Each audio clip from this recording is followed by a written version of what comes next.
The New Nomos podcast is a call for a new beginning, a call for the new men and the new women that yearn to be truly free, a call for us to fulfill our destiny, a call for a new Nomos on the earth.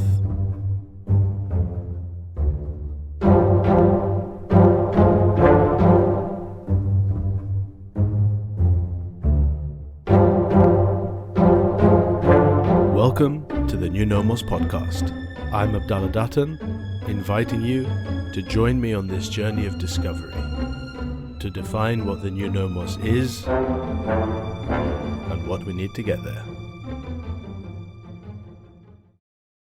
This episode emerged purely from a recommendation from my coach, Rashad Ahmed, who suggested I interview another client of his, Lena Chauhan. So, trusting in the process, I went ahead and booked a time with her to record.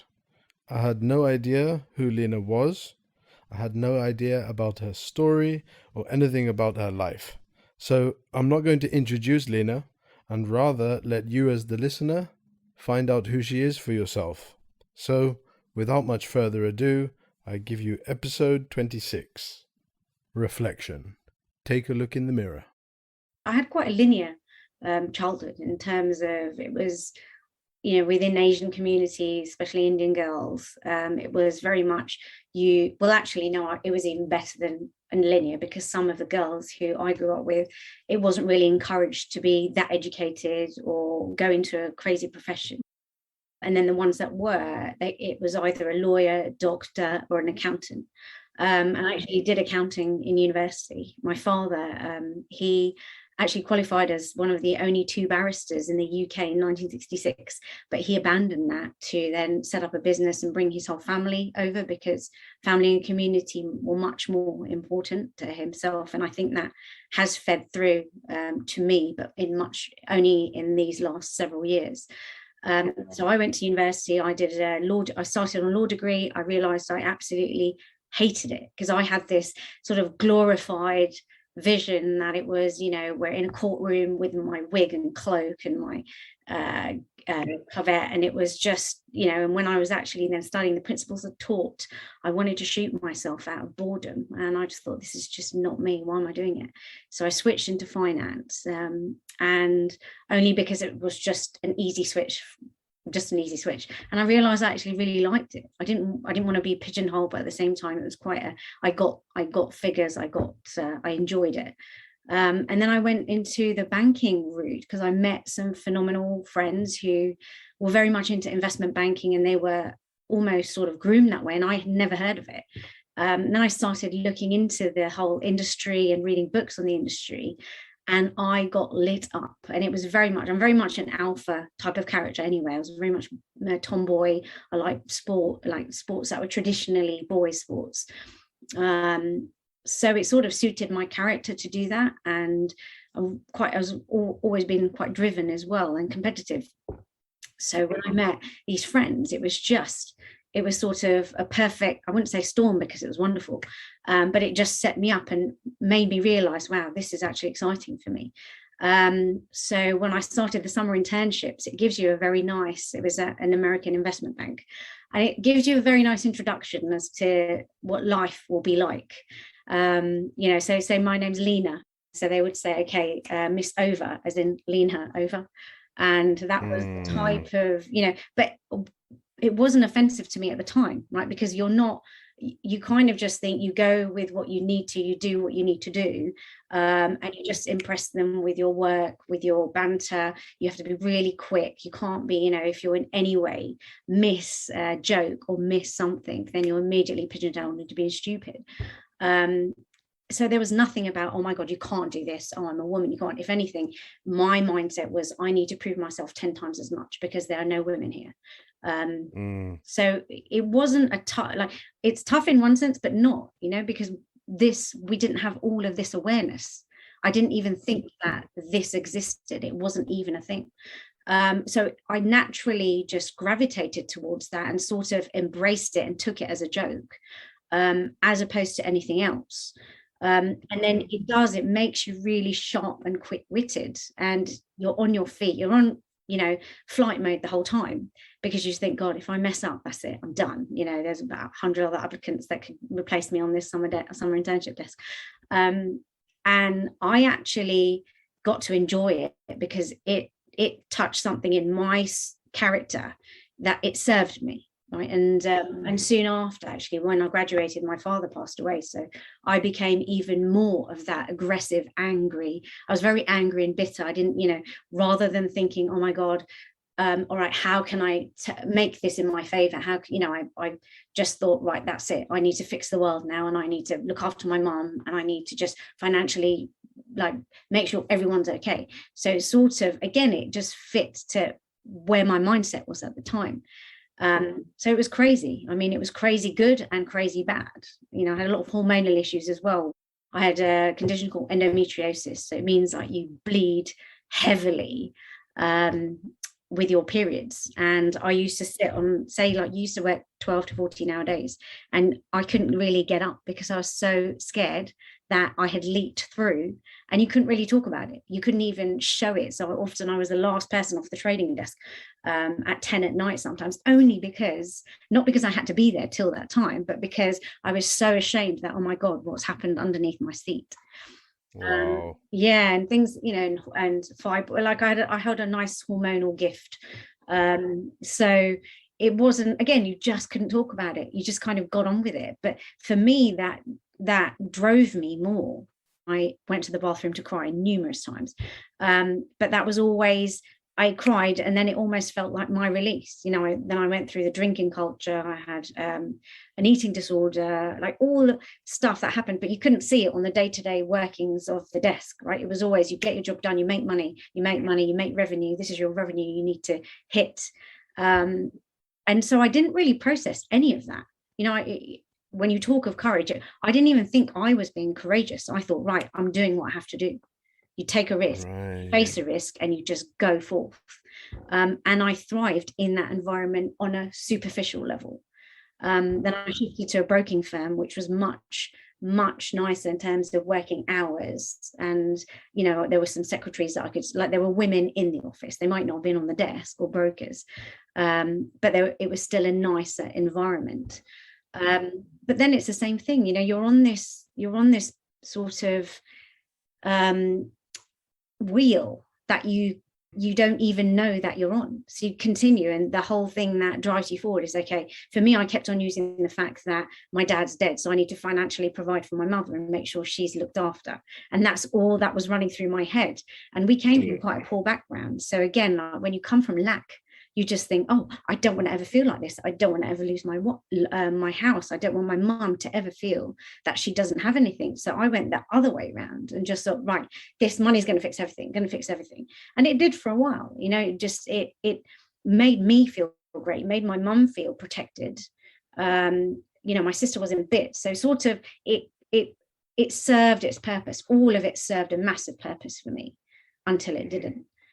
So I think in terms of that is, you do what you need to do to survive, whatever your mode or your perception of survival is, right? Some people survive in terms of they actually don't have food to eat, and they don't have clothes to wear, and they don't have a home. Mine was, mine was coming from a place of lack, where the family business has failed. We lost our house. There was lots of things I didn't want to relive again. And I didn't ever want my mum to feel or be in that position again. So then you just do it, right? You don't think about it. You don't think about, am I being this way? You just do it. Wow. Oh, it's really interesting because I went to public school. So when you're talking about the whole thing of Ms. Over and all of this, it's just pure public school banter. And Yeah, I'm sure most of the guys in the investment world they were are all, yeah. It's that kind of form, which is great if you go to an all boys school and it's perfectly fine, but then you can't really continue that into a mixed environment and all of that.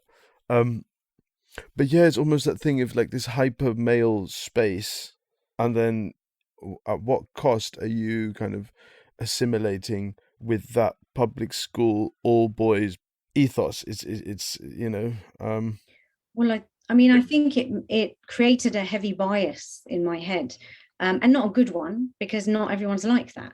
It was just that environment. And again, they were a product of that environment as well. Some of them were ended up being mentors to me. So I cannot say that it was all negative experience. But I also fully understand where they came. When you get to a point, and this was, probably in my mid 30s, I thought, actually, I understand why they are the way they are, because I became the way I was because of the environment around me. I became such an aggressive person. My relationship suffered. I just became, I'm surprised I even attracted human men, because I was so aggressive. And I just think to my husband, I even say it to my husband now, sometimes I definitely forgive myself for how I was, but I just think, wow, what made you stay?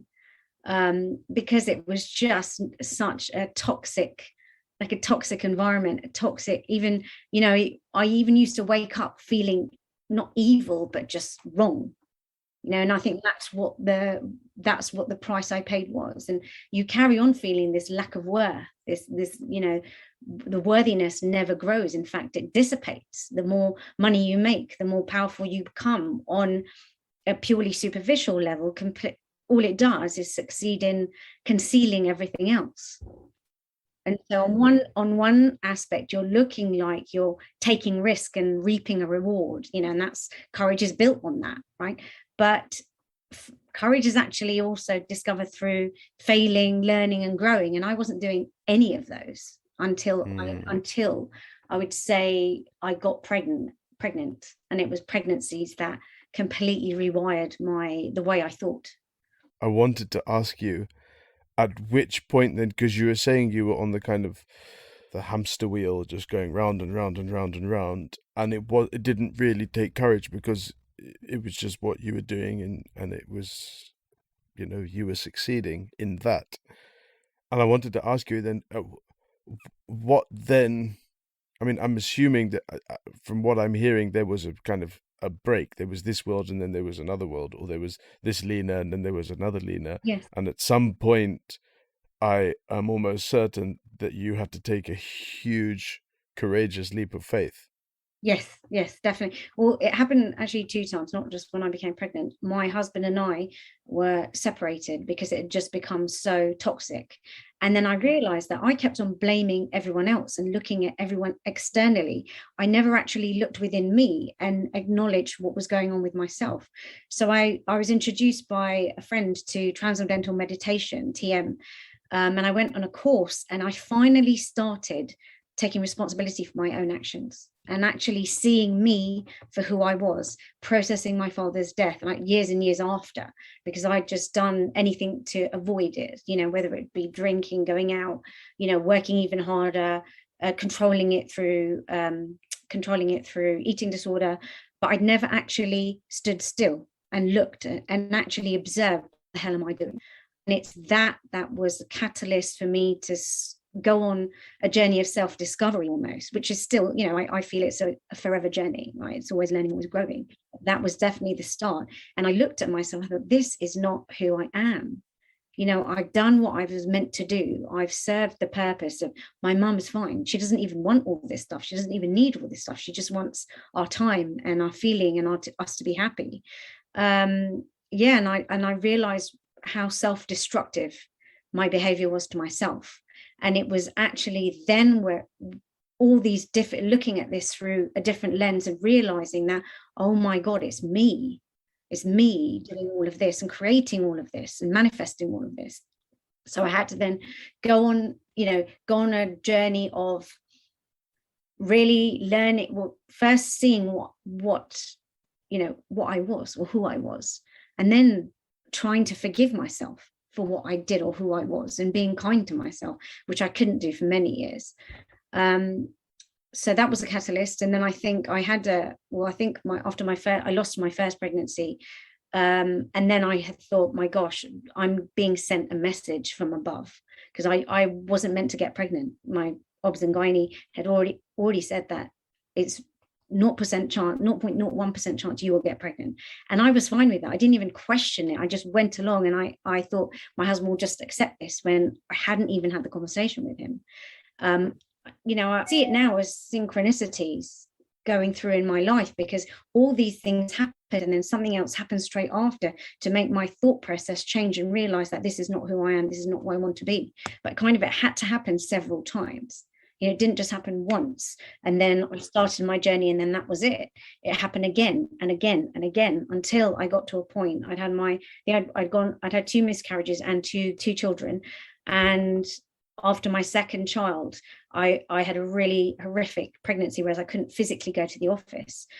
And then you actually get thinking that, what do I actually want? Why do I want to do this? Why am I here? I feel purposeless. This is not for me. And again, like, you just go through these multitude of different thought processes and trying to, I'm almost trying to fight my way out of it without actually being still enough to just sit and accept what's happening and then decide what to do or where to go. But there was nothing to guide me. I had no one around me. Everyone around me was as fierce as I was. I didn't know how to be around feminine energy because I had all this angry masculine energy around me all the time. And it was, I think, the kids starting nursery was just the hardest and the best thing that's ever happened to me, because then I met a surgeon who had set up an advocacy model for patients to help them along their health journey. And I had a multitude of this, having, my mum's had cancer, my dad has had a multitude of heart attacks and operations before he died. So I was always used to dealing with doctors and dealing and questioning everyone. So it's sort of, again, it was just serendipity. No, I wouldn't even say serendipity. I'd say synchronicity. The fact that this exact person came into my life at that exact time, and I had to look through life, and I looked through life in it. Well, I looked at life through a different lens and saw that I didn't have to do that. I didn't have to be that way anymore. And I just started feeling differently, behaving differently, and then started surrounding myself with different people. And then again, you go inwards again. So it's I sort of jumped, from the external to the internal, and each sort of chopped and changed along the way. And each one took, there's an actual point where I thought, that's it, I'm giving up the finance career. And I'm going all in the start and the health tech and startup world. And that, for me, I think, took the biggest courage, because I knew nothing but finance. I knew nothing but earning money and having money. And this was now learning from scratch, like I was a child, and having no money and being okay with that. And then trusting the fact that my husband would be okay with it, and just trusting in the world that it's going to be okay, don't worry. If for me, that sense of lack and having to always have this massive job was in my wiring for so many years. So to abandon that and not feel lack and just go for it and take a leap of faith, for me, was the hardest thing. So how did you build up the courage to do it? It got to a point where I hated myself so much. Wow. I hated myself so much. And I was going back to eating disorders, and I was a mother at that point. So like, oh my God. And I actually had a moment where I was throwing up in the bathroom after lunch. And I thought, what am I doing? I'm doing the same that I did 26 years or 20 odd years ago. What am I doing? Why am I doing this? What is it serving? You can't use the excuse of it's because of your dad, you miss your dad, you're close to your dad. And that was my rhetoric, and you can't use the excuse of your mind. You can't. Now you actually have to look like, this is making you massively unhappy. You're trying to find different ways to control you not being overwhelmed by happiness. And so as long as I had that element of control, I was okay. So that was a big moment that I thought, and my son actually saw me doing this. And and he was like, Mummy, what are you doing? I'm like, oh my God, this is what he's going to remember from me. I think he was 2 or 3 at the time.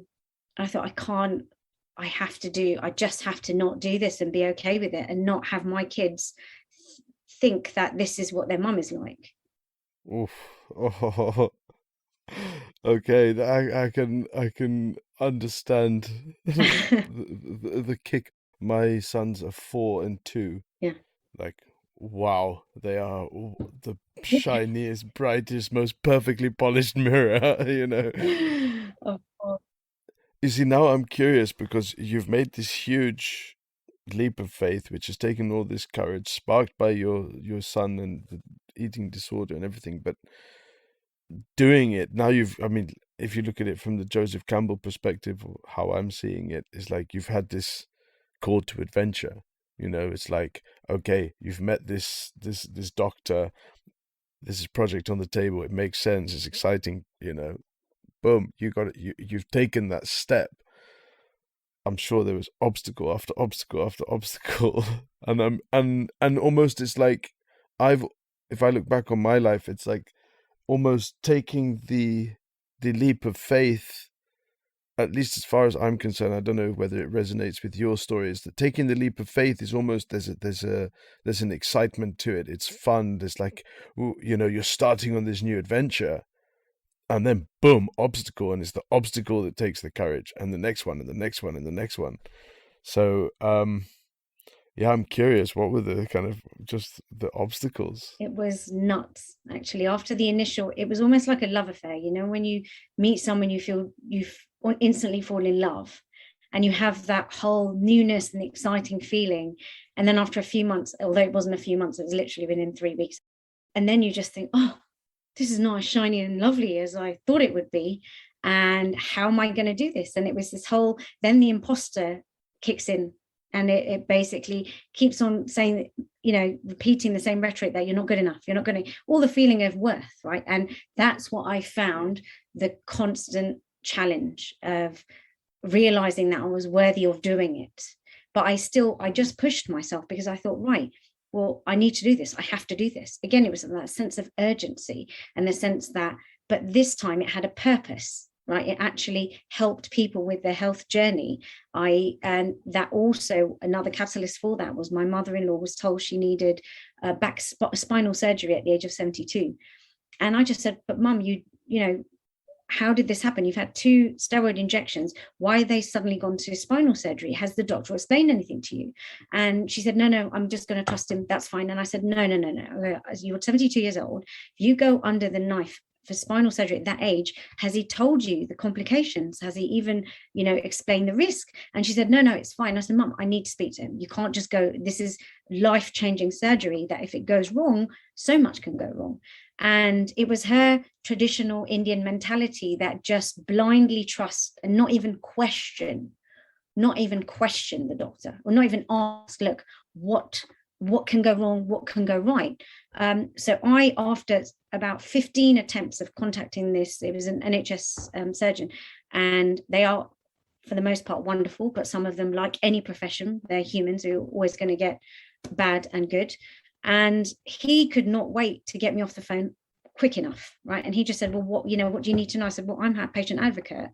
I want to know what the risk is. You haven't even explained anything to her. You've told her that, okay, because 2 injections didn't work, that was the only way possible now. And I said, so what's the risk? He said, oh, well, there's a 20% chance that she'll improve. And I said, can you just repeat that to me out loud and realize what you're saying? You're saying that there's an 80% chance that there's just going to be risk and nothing will happen. And she would have gone through invasive surgery at her age for that upside.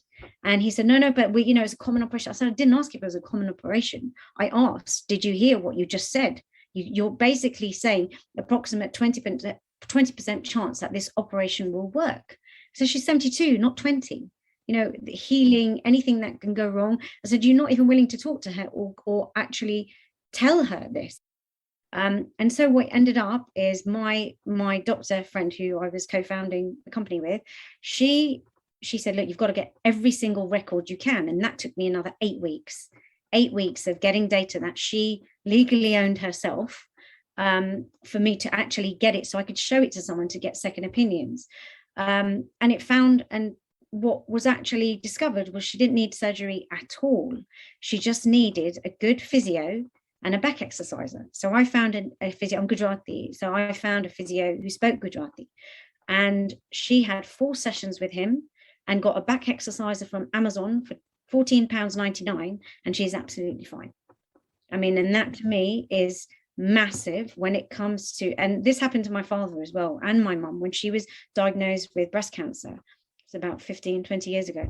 And she was told that, oh, you can wait, it's fine, just let them, you're stage 2, why would they wait? And it's sort of, with the older generations particularly, they just agree with what, they deem medical professionals to be gods. And I see, yes, many of them are phenomenal, but many, they're human, so they will make mistakes, and they're not all nice either.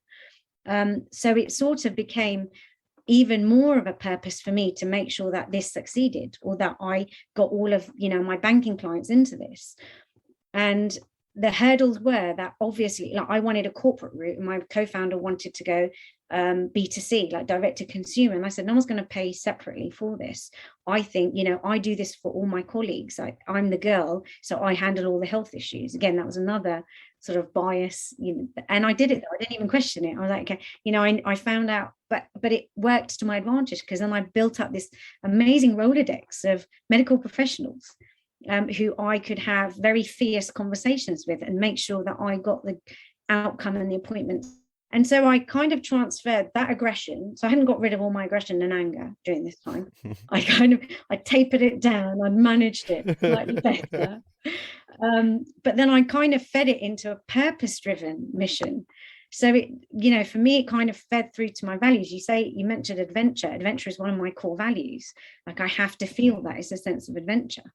And then obviously when you're working with someone new, I'm coming from a corporate world where everything's done for you. You don't have to do anything. You just make money, pick up the phone and make money. If anything goes wrong, there's always someone to phone to sort it out. So being a startup, and you have to do everything yourself. So again, it was really sharp wake-up call for me that, oh my God, what have I actually done? I'm responsible for every single thing from the back to the front. So that, and then we disagreed on almost everything process-wise. So I was like, yeah, now what? And this is like, third week of brainstorming, and I was like, okay, this is just not going to end well. I already knew that, when you know it in your head, but you just think, wow, at the same time, this is such a great product, it's such a great service. And then another, again, like, I think we all fulfill roles that affect us personally, I feel, and my Gaki, my aunt, she's like a second mother to me. So she was diagnosed with Alzheimer's, which at the time we didn't knowingly know anyone who had it. No one talked about it in our communities, and everyone just put it down to forgetfulness and that her age. So when my cousins, when we were all discussing, they're like, no, she's fine. I said, no, she's not. I need to know about this. So I went on this massive rabbit hole, and everything that was available for families to learn about dementias was awful. Like, it didn't give any pathway of care, like what to do logistically. How can you change your own language and your own behavior to help your loved one? What can you do? What can help them? Because there is stuff. So I went on this whole rampage, and I trained here and in the States, because they're so much more progressive with Alzheimer's care there. And I kind of created my own program. I partnered with London University, UCL, with their dementia research. I was part of London Business School. So all these other little things happened to sort of propel this. And I set up on my own. Why is it that subcontinental people deify doctors? What is it? Have you reflected on it? Yes. I mean, you must have. Yes, many a time. I ask everyone in my community, why do you think that they are God? What is it? And it's just the fact that, one, because they don't, it's fear. It's all fear-based, right? We fear what we don't understand. And if we've seen or heard or had an experience where a doctor has solved a problem that we don't understand, the immediate response, I mean, with any expert, but, specifically with doctors, they still see them as saving lives, which they are. So they're not wrong in how they're looking through this lens is not really incorrect, but glorifying them in such a way that they can do no wrong is almost, it's embedded in them that, and that's ancestral pattern, right? That we, if I think of my grandfathers, my great grandfather, oh my God, she's a doctor. Oh, she's a doctor. I was like really? But it was just, and I look and like, why? Oh, because then they can help the family. And I said, but if you've got a problem with your knee, how's a doctor for, ovarian cancer going to help someone who's got a bad knee, for instance? I said, and they just assume that doctors have this, kind of unlimited knowledge of how the body works. And they don't. if you're generalist, you're a generalist, you have a kind of an understanding, and then you have to go to a specialist consultant.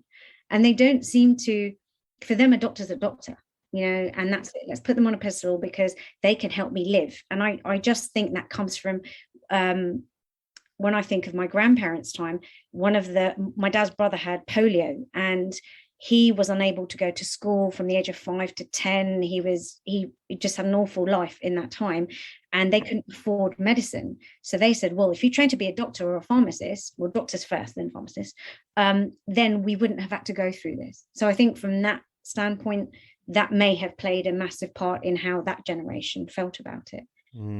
But it's still, it doesn't make sense to them. They just said, oh, you don't understand. I was like, so make me understand. Like, I'd love to understand. It's really interesting. Yeah. My father's English. Like, trace our family back to 1066, the Battle of Hastings, really? and then before that to the Vikings. So it's quite cool. That's incredible. I can trace my male line back to the year 738. How did you use that using an app, as in? Well, my father did a load of research, and he'd go to the British Library and all the archives and everything, the parish documents and this that, and the other, and he got back to 7 generations. And I had done the other side of how the Duttons came to the United Kingdom, and you found that the first Dutton was the nephew of William the Conqueror. So that there you can find from there back is to the Vikings and whatever. You just follow the kind of ruling line, which is kind of well recorded. Then you've got to find at which point does the kind of going backwards meet the going down, and that was a little bit more tricky. But then it was ancestry.com, I found 2 or 3 family trees which linked back to like my great great great grandfather. So I contacted them and kind of tried to checked and verified and whatever. And through a little bit of kind of doing the right work and speaking to the right people and kind of long lost cousins or whatever, I could link it back. So it's really interesting. And so I kind of put the seal on what my father started, which is quite nice. Incredible. How did it make you feel when you discovered all that? Well, we kind of knew that we were Viking, yeah, somehow, because even the family crest, I don't know if you can see it. Oh yes, It's quite Viking-esque. Yeah. And so you knew that we came from the Vikings somehow. But when you to link it, plus I think I'd always been curious about it because my father had been curious about it. So it was like he had done research, and he would like, and plus my father became Muslim, so it's like I'm Abdullah, he's Yasin, and then his father's Cyril, and his his father's Horace, and then Leonard, and then Samuel, and then John, and then you've got all of these names, and it was really interesting because it's like, okay, there's a genetic inheritance that I've received, but then my father's made this change, and so and it was before I was born, before he got married, so my whole life or my whole childhood, everything that I experienced was in a kind of through the filter of Islam, in some shape or form, apart from my grandmother's house, because it was really it was fascinating, because when you realize that there's your genetic, what I guess is nature versus nurture. So you've got a nature in you, and you're nurtured in a certain way, and so it was just kind of like another way marker, you could say, of kind of understanding a little bit more about who I am and where I come from. But it was really cool. And I'm super proud. After finding that out, like, you're like, yes, I am. Yeah, well, I had my friend who's a jeweler make this ring for me, and I'm very proud of it, And I'm like, everyone always asks me, "What's that ring?" I'm like, it's my coat of arms. It's like, our ancestral home has long been sold, and all the wealth had long been dissipated. But one of my ancestors did breed the first thoroughbred, So the first thoroughbred horse was one of our. Oh my God. Well, I like to paint it in Yeah. such a cool light. He supplied the mares. I mean, It's still the a good real deal story. It's was, still a good story. yeah, the Earl of Godolphin. He brought the horse. He brought the male stallions from, I think it was Yemen, two from Yemen and one from Oman, and then he bred them with my ancestors' mares. But still, it's this. That's a very cool story. Regardless. Mm. Okay, so now, so this first endeavor was, you say it was a failure, and then you started. Well, no, I don't want to say failure. That's the wrong word. But you transitioned again, and you went and did your own thing Yeah, by yeah. yourself. I did a similar setup, but just for corporates, which I knew I already had the ability to walk in to higher level, HR, because I knew all the senior people within the banks and the hedge funds. So I didn't really have to go through a procurement process. Instead, I was just providing the service in a very different way, solving health problems and speaking in a very different way. And just life was just different, and it did feel calmer. And rather than getting aggressive with other men, I just got really aggressive with doctors and consultants and people who didn't give the best patient journey. And it did really well. It did really, really well. And I only just sold the outstanding contracts to insurer last year, because I found myself going on that sort of that wheel, and I wasn't feeling joy. And I remember even when I started seeing Richard, he was like, oh, I don't know what you do. And I was like, okay. And when I said to him I sold it, he goes, well, that doesn't surprise me, because you never talked about it, you never felt joy, you never intentionally grew it, you just stuck with the clients you had. And in a way it was great, because I had to learn the ropes, right? You can't just go into it and, oh, well, I know this and that's it. So for me, it was the amount I learned was, for me, the most valuable thing. The amount of workshops I delivered, like public speaking, lots of things that I would never have ever done or had the opportunity to do and learn, I got from this. But inherently, I didn't feel joy from it. Like, I felt joy from giving workshops, being with people, like changing thought processes, looking at thought processes in a different way. But I never felt like, this is right. I love the learning part. I realized that, but I'm not loving this particular business. I'm just kind of servicing proverbial rich kid, like, so to speak. And I mean this with the bias hat on. I'm not really helping anyone who really, really needs it. So then came along, well, whilst at the same time I was building the Dementia App, and that, I think, I put so much passion into this, because I knew actually people who really did need it, and it was life-changing. It was absolutely life-changing to get our communities. Even I was giving lots of talks to all the BAME communities here, because they just didn't want to talk about it. If it was mental health, they never actually understood what dementia was. So it was kind of creating layers of awareness at different levels with different communities, and teaching them how they can help each other and loved ones. And what Alzheimer's is almost like another language to learn, how you communicate with your loved ones. So that for me took on a much bigger meaning and purpose. But again, I allowed it to completely consume me. And given that I had two kids that I was trying to work around as well, I reached I wouldn't even say burnout. I don't even know that. I just thought I felt so low again, and I felt, right, I'm not happy again. So what am I doing wrong? I need to kind of examine this within me. I'm clearly not living what I need to be doing. So then I started mentoring teenagers in artificial intelligence, because I love technology. And and that was another fest, because you're talking to a person who, I refused to shift from a BlackBerry to an iPhone. I was one of the last adopters of an iPhone. And I was just resisting. And then the moment I sort of got thrown into technology, I was like, what was I doing all this time? Like, why? And now I've flipped the other way, and I'm an early adopter for everything. So being with teenagers who think very differently and are very exciting and they don't seem to have limits on their thought processes, right? They don't already have that inbuilt kind of level of, well, I can't do this. Like, well, I can do this. So how do we do it?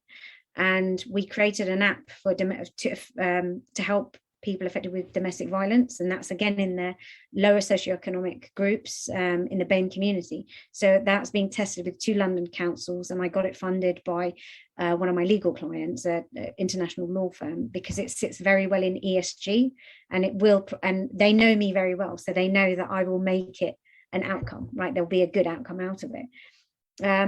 Yeah, so that sort of then led me into ESG, and I started helping companies with their policies on environmental social governance, which just means making things sustainable in a nice way, making sure your employees are doing things for others, not just for themselves, in the most basic context, and trying to create like circular economies. So that's sort of now where this journey has gone. It's crazy. Like I wouldn't have thought it in a million years. I know exactly why Rashad told me to interview you. It just happened just there. I was just like, okay. My journey has just been so mad. Like I can't. Sometimes I don't even. I sit and I think like, what? I'm doing a podcast now. Like, okay. I mean, 5 years ago, 6 years ago, I was flying around Africa selling armored vehicles and military equipment and stuff. It's just, and then like somebody was asking, because the last guy I interviewed, fascinating man from San Francisco. He's like a jiu-jitsu master, but he interviewed he was saying to me at the beginning, he was like, one of the patterns he's noticed in his life is that he's always made bonds and built relationships with people before they become legends in whatever their field is. And it's just this kind of thing that he has. And it was like his thing was hip hop, and he was in San Francisco. He grew up in San Francisco, and in his like late teens, he was friends with Tupac and Eazy-E and all of these people, and they all went on to become like these superstars, and he kept relationships with them. So even Tupac, he was saying that even when he became like an absolute superstar, he was never envious of his fame or his fortune or the women or this, that, and the other, but he was envious of his intellect. And he said that Tupac was always reading more. Yes. And he would tell him, like, have you read this book? And he's like, no. And he was always trying to catch up with how much Tupac was reading. Really interesting. Yeah. And I mean, that was Eazy-E and Wu-Tang, the Wu-Tang Clan. And he was saying that even like going backstage at Wu-Tang, he said, like, he was joking. He was saying to me, is like, you'd think it was just like hookers and cocaine and this, that, and the other. He's like, it's not like that. What were they I'm like, doing? What? With reading the Stoic philosophies or something? Exactly that. That he said there's like vegan burgers and having discussions about Stoic philosophy and all of this stuff. I mean, this guy, his podcast is about Stoic resilience. So he's kind of gone from hip hop through chess to Stoic resilience.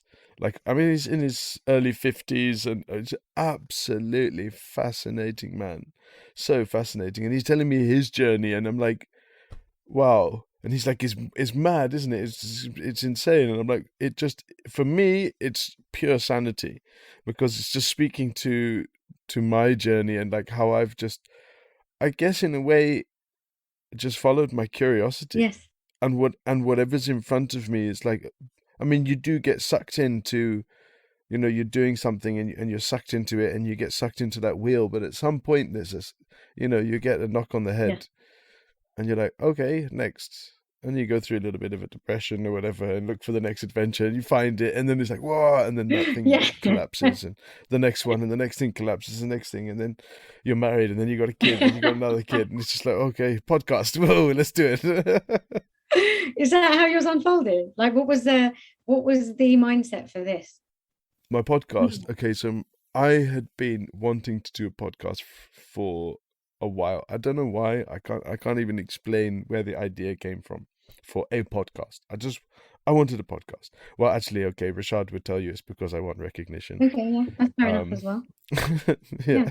So I think so I wanted to just voice something, and I didn't know what.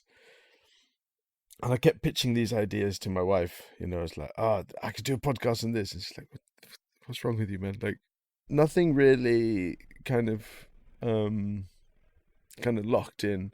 Anyway, this business that I was doing completely collapsed. And then a week later, I got COVID, and I got COVID hard, man. Like, and I just remember lying in the bed, like in isolation in this room by myself, and now I'm like struggling to breathe, and I'm just like, hey, okay. And I'd just been like the whole time since the first day of lockdown, I haven't stayed in my house once.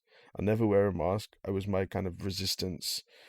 You were saying kind of like resisting the iPhone is like that was my thing. I was like, no, I'm not going to be locked down. You can't tell me what to do. I'm not going to wear a mask.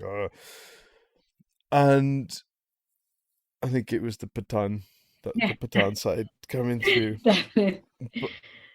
But, but yeah, I guess it was like an anger, and every time you saw someone wearing a mask, it was like this anger towards them, and you're gonna spray me with sanitizer. Going into the malls, just anger.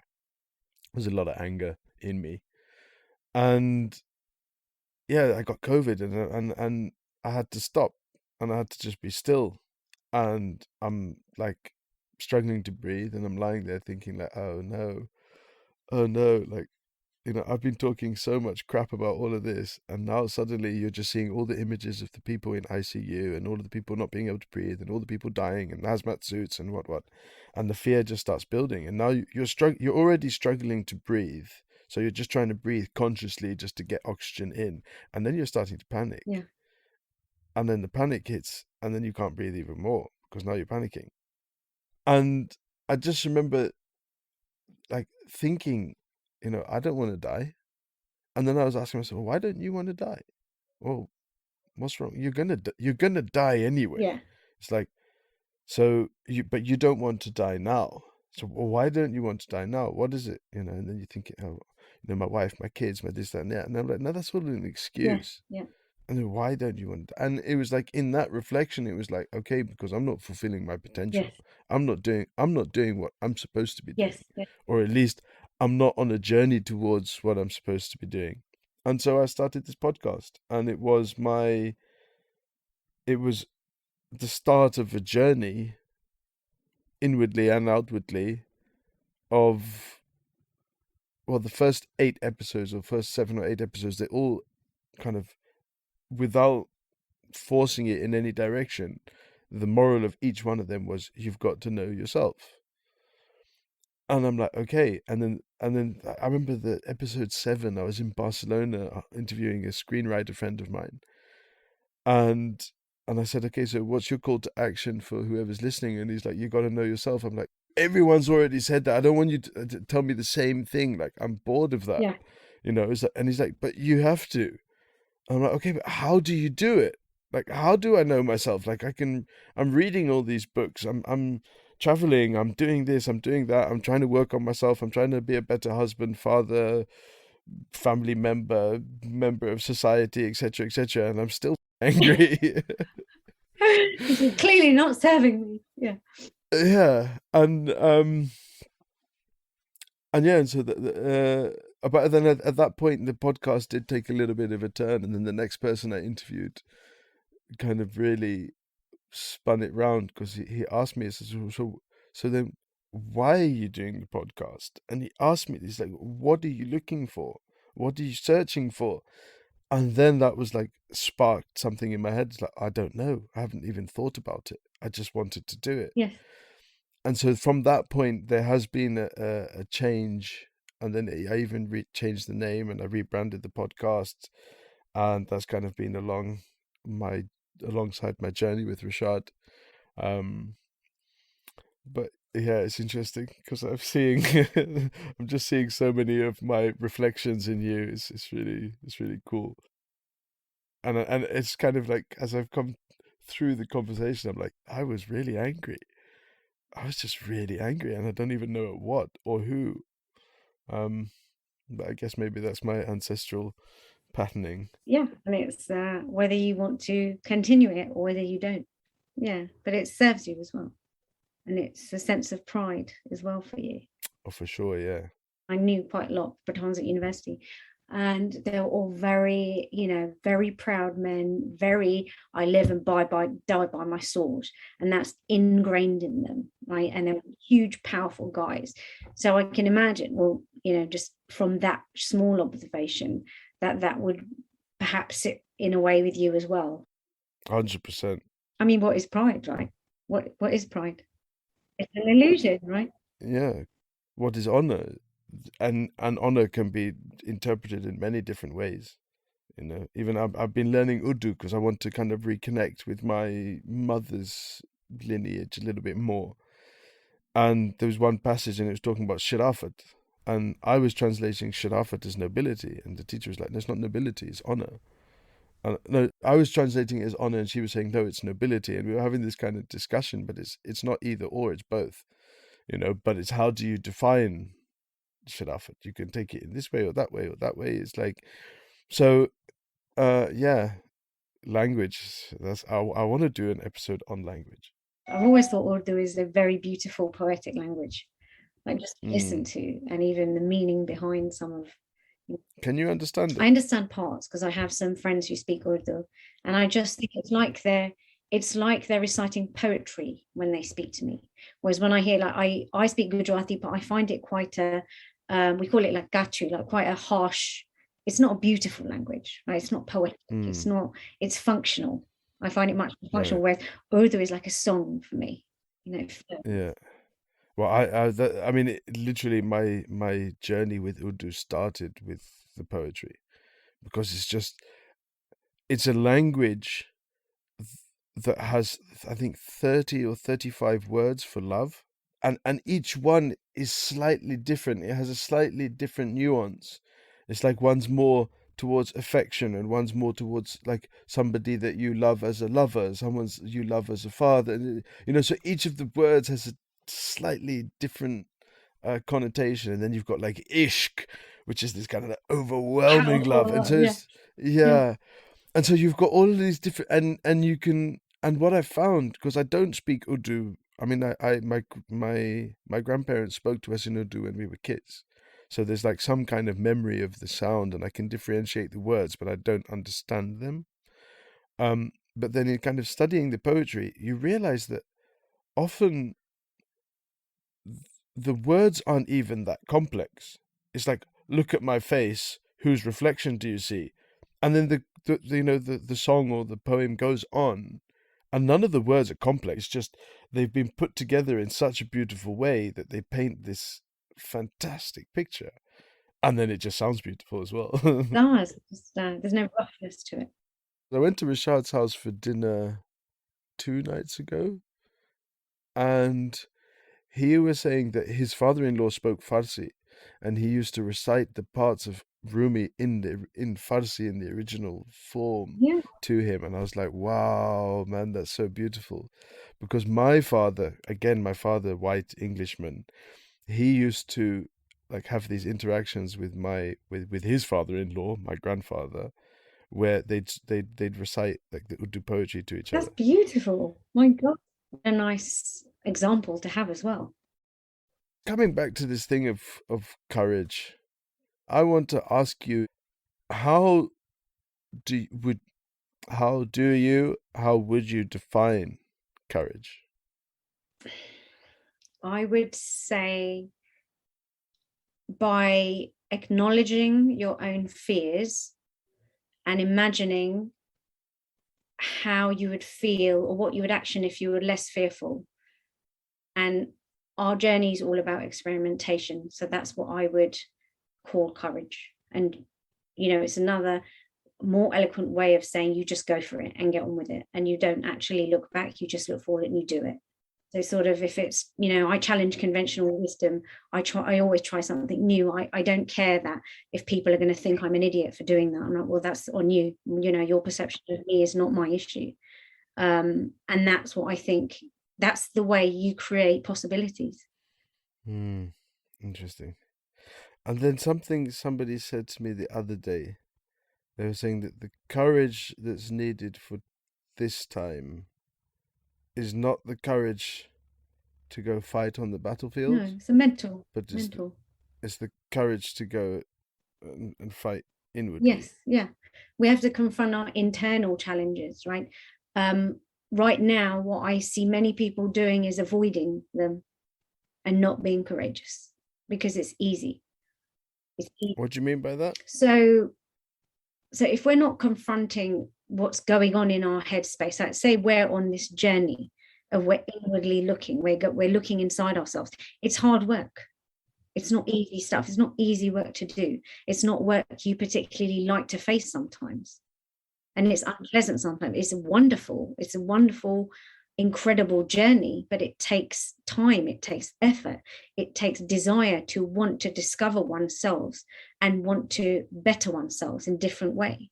It's harder work, right? Whereas we're not ever taught to do that.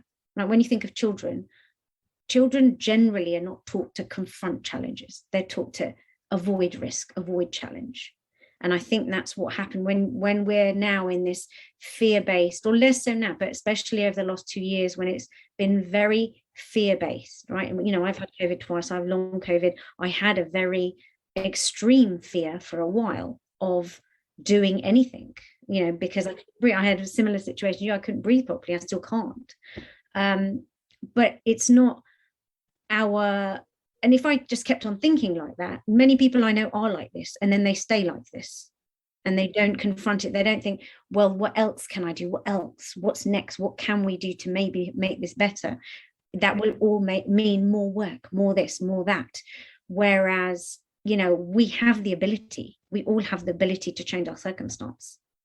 And I think that courage makes you do that, or the lack of courage makes you avoid it. Thank you for listening to this episode of the New Nomos podcast. After recording this episode, I knew exactly why Rashad had suggested interviewing Lena. And through our conversation, it became more apparent to me that what I was seeing in Lena was actually a reflection of myself. And it emerged later that the same process had happened on the other side of the recording, which was really cool to hear. And it all reminded me of a qawwali that I was listening to that I mentioned indirectly in the conversation, which is Dekh le shakl meri kiska aaye na hu main, which translates as, look at my face, whose reflection do you see? It's a beautiful qawwali. I've put a link in the episode description onto a brief something that I wrote on the qawwali, and at the bottom I've embedded the video of the qawwali. It's beautiful. Have a listen to it and you'll understand what I'm talking about. Thank you once again for listening, and I'll be back soon with another episode of the New Nomos podcast. Thank you.